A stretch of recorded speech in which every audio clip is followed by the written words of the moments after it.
Guys, TGT PGT special series में आज का हमारा टॉपिक है वर्ण उच्चारण एवं विराम चिन्ह।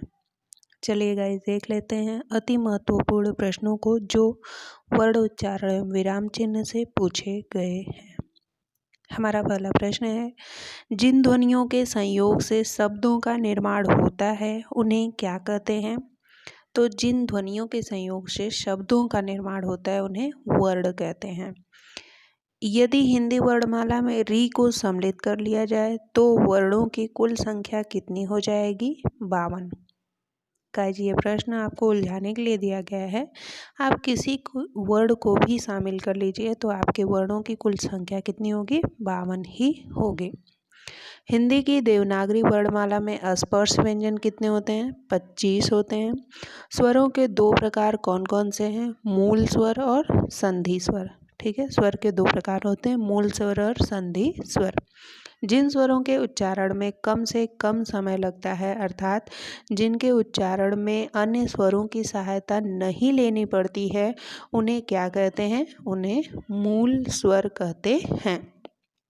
जिन स्वरों के उच्चारण में मूल स्वरों की सहायता लेनी पड़ती है उन्हें क्या कहते हैं? उन्हें मूल स्वर, दीर्घ स्वर, संधि स्वर, संयुक्त स्वर, तो उन्हें संधि स्वर कहते हैं। यानी जिन स्वरों के उच्चारण में मूल स्वरों की सहायता ली जाती है उन्हें संधि स्वर कहते हैं। जो स्वर सजातीय स्वरों के संयोग से बने होते हैं उन्हें क्या कहते हैं?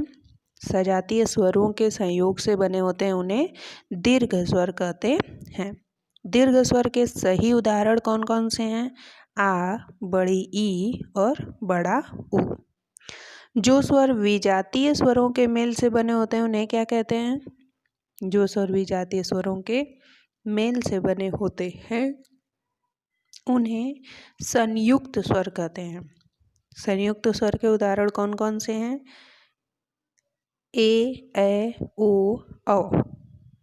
जिन ध्वनियों के उच्चारण में हवा मुख विवर से अबाध गति से नहीं निकल पाती है उसमें पूर्ण या अपूर्ण अवरोध होता है, ऐसी ध्वनियों को क्या कहते हैं? ऐसी ध्वनियों को व्यंजन कहते हैं। व्यंजन कितने प्रकार के होते हैं? व्यंजन 6 प्रकार के होते हैं। जिन व्यंजनों के उच्चारण में जिह्वा का कोई न कोई भाग मुख के किसी न किसी भाग से स्पर्श करता है ऐसे व्यंजनों को क्या कहते हैं? ऐसे व्यंजनों को स्पर्श व्यंजन कहते हैं। तालव्य व्यंजन कौन कौन से हैं? च, छ, ज, झ। ठीक, ये तालव्य व्यंजन हैं। मूर्धन्य ध्वनियाँ कौन कौन सी हैं? ट, ठ, ड, ढ को मूर्धन्य ध्वनियाँ कहते हैं। जिन व्यंजनों के उच्चारण में जिह्वा की नोक ऊपरी दांतों का स्पर्श करती है उन्हें क्या कहते हैं? उन्हें दंत्य व्यंजन कहते हैं। दंत्य व्यंजन में कौन कौन से वर्ड आते हैं? तो त, थ, द, ध, न आते हैं।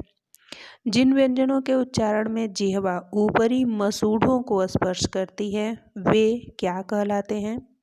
वे वर्ण या वे व्यंजन वर्त्स्य व्यंजन कहलाते हैं। व कैसा व्यंजन है? व को दंत्योष्ठ व्यंजन कहते हैं। जिन व्यंजनों के उच्चारण में अंदर से आती हुई श्वास तीव्र गति से स्वर यंत्र मुख पर संघर्ष उत्पन्न करती है वे व्यंजन क्या कहलाते हैं? वे व्यंजन स्वर यंत्र मुखी या काकल्य व्यंजन कहलाते हैं। य, र, ल, व किस प्रकार के व्यंजन हैं? य, र, ल, व अंतस्थ व्यंजन हैं। जिन व्यंजनों में एक प्रकार की गर्माहट या सुरसुराहट जैसी होती है उन्हें क्या कहते हैं? उन्हें ऊष्म व्यंजन कहते हैं। हिंदी वर्णमाला में कुल कितनी स्वर ध्वनियाँ हैं? हिंदी वर्णमाला में कुल 11 स्वर ध्वनियाँ हैं। देवनागरी वर्णमाला में कितनी ध्वनियाँ मानी गई हैं? देवनागरी वर्णमाला में कुल 52 ध्वनियाँ मानी गई हैं। देवनागरी वर्णमाला में वर्गीय व्यंजन कितने हैं? वर्गीय या स्पर्श व्यंजन दोनों एक ही बात है। तो 25 हैं। कौन सी ध्वनि स्वर नहीं है? अंग। अंग को स्वर नहीं माना जाता है। इनमें से अनुनासिक ध्वनि किस शब्द में है? अंधेरा। इसमें आप देख रहे हो कि अनुनासिक का प्रयोग हुआ, बाकी अंग, अंगद और पंच में अनुस्वार का प्रयोग हुआ है। कौन सा व्यंजन महाप्राण है? घ व्यंजन महाप्राण है। क्ष किस प्रकार का व्यंजन है? क्ष संयुक्त व्यंजन है। क्ष का निर्माण किन दो ध्वनियों के संयोग से हुआ है? क धन श। यहाँ क आधा है और श, क और श के निर्माण से क्ष का निर्माण हुआ है।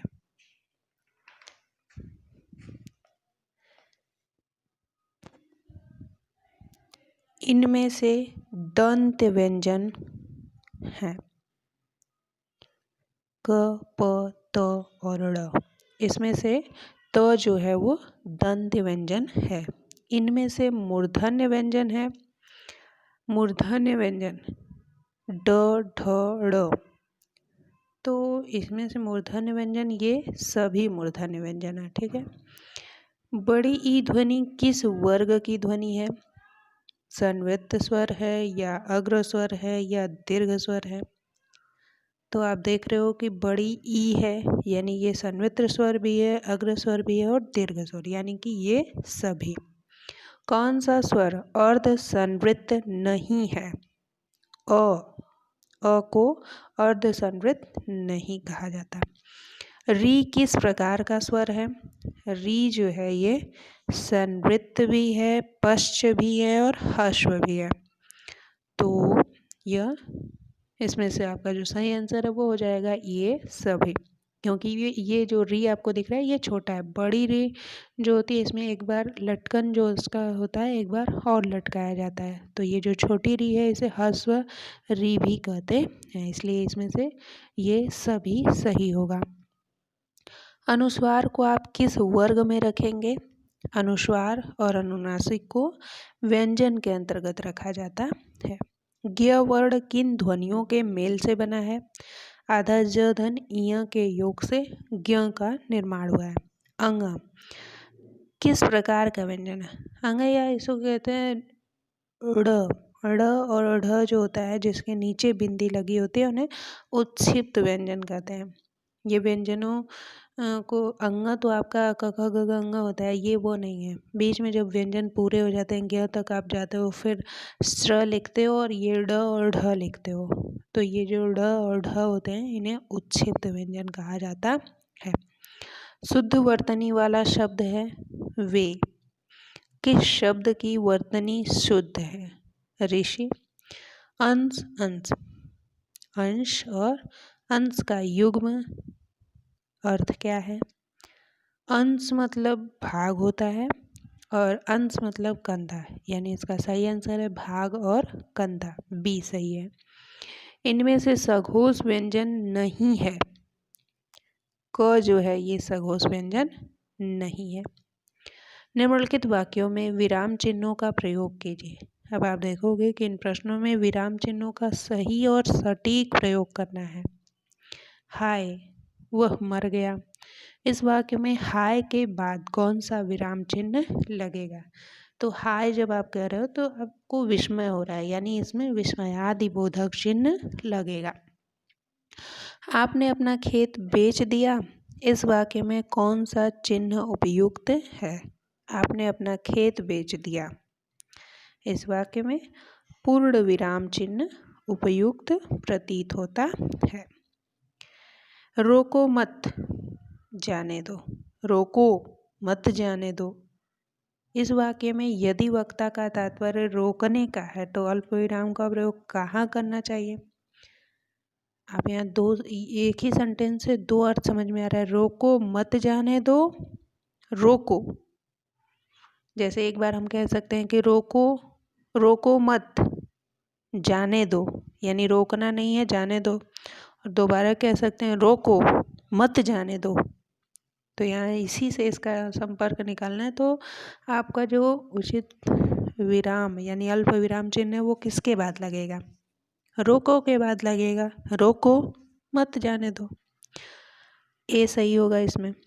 आपके पिताजी क्या करते हैं? इस वाक्य में उचित विराम चिन्ह कौन सा लगेगा? आपके पिताजी क्या करते हैं? वाक्य के अंत में पूर्ण विराम लगेगा। वाक्य के अंत में प्रश्नवाचक चिन्ह लगे। जी हाँ, आपका आंसर जो सही आंसर है वो यही है, वाक्य के अंत में प्रश्नवाचक चिन्ह लगेगा, क्योंकि पूछा गया था आपके पिताजी क्या करते हैं, तो आप प्रश्न पूछ रहे हो यानी वाक्य के अंत में प्रश्नवाचक चिन्ह लगाएंगे। 6 कितनी गंदी जगह है। इस वाक्य में छी के बाद किस चिन्ह का प्रयोग होता है?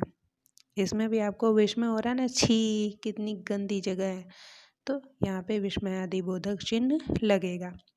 और से पहले वाक्य में कौन सा चिन्ह लगता है? पूर्ण विराम, अल्प विराम, अर्ध विराम।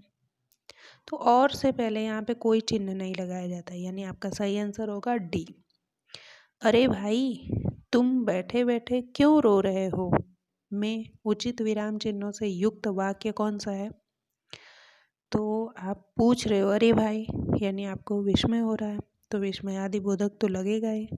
फिर इसके बाद आप कह रहे हो तुम बैठे बैठे क्यों रो रहे हो, यानी आप उससे पूछ रहे हो, प्रश्न पूछ रहे हो, तो यहाँ पे जो आपका सही आंसर होगा वो बी होगा। अरे भाई तुम बैठे बैठे क्यों रो रहे हो। रामचंद्र शुक्ल का कथन है बैर क्रोध का अचार या मुरब्बा है। सही विराम चिन्हों से युक्त वाक्य इनमें से कौन सा है? रामचंद्र शुक्ल का कथन है के बाद अब आपको डैश चाहिए यानी योजक चिन्ह। इसके बाद आप बोल रहे हो बैर क्रोध का अचार या मुरब्बा है, यानी यह एक कथन है, तो डबल इन्वर्टेड कॉमा इसमें लगा होना चाहिए। तो जो आपका सही होगा वो हो जाएगा ए आपका सही आंसर है। रामचंद्र शुक्ल का कथन है, आप डैश लगाओगे, फिर बैर क्रोध का अचार या मुरब्बा है। ठीक। तुम्हारी निष्ठुरता, तुम्हारी निर्लज्जता, तुम्हारा अविवेक, अन्याय, विगर्हणीय है। तुम धन्य हो, तुम्हें धिक्कार है। इस वाक्य में सही स्थानों पर विराम चिन्ह लगाने से कौन सा वाक्य बनेगा? यहाँ पे आप कई बातें एक साथ आप शामिल कर रहे हो, तो बीच बीच में अल्प विराम का प्रयोग होगा, तो पहला तो गलत है। दूसरा है तुम्हारी निष्ठुरता, तुम्हारी निर्लज्जता, तुम्हारा अविवेक, अन्याय, विगर्हणीय है। पूर्ण विराम तुम धन्य हो। जब इस तरह से बोलते हैं तो एक्सक्लेमेशन यानी कि विस्मयादि बोधक लगाते हैं। तुम्हें धिक्कार है, इसमें भी विस्मयादि बोधक लगाते हैं। जी, तो आपका सही आंसर है बी आपका राइट आंसर है। भाइयों, बिना परिचय का यह प्रेम कैसा। वाक्य का सही रूप क्या है? भाइयों। तो जब आप भाइयों बोल रहे हो तो यहाँ पे विस्मयादि बोधक चिन्ह लगाओगे। फिर आपसे कहा जा रहा है बिना परिचय का यह प्रेम कैसा, तो एक तरह से आप प्रश्न पूछ रहे हो, यानी प्रश्नवाचक चिन्ह भी लगेगा।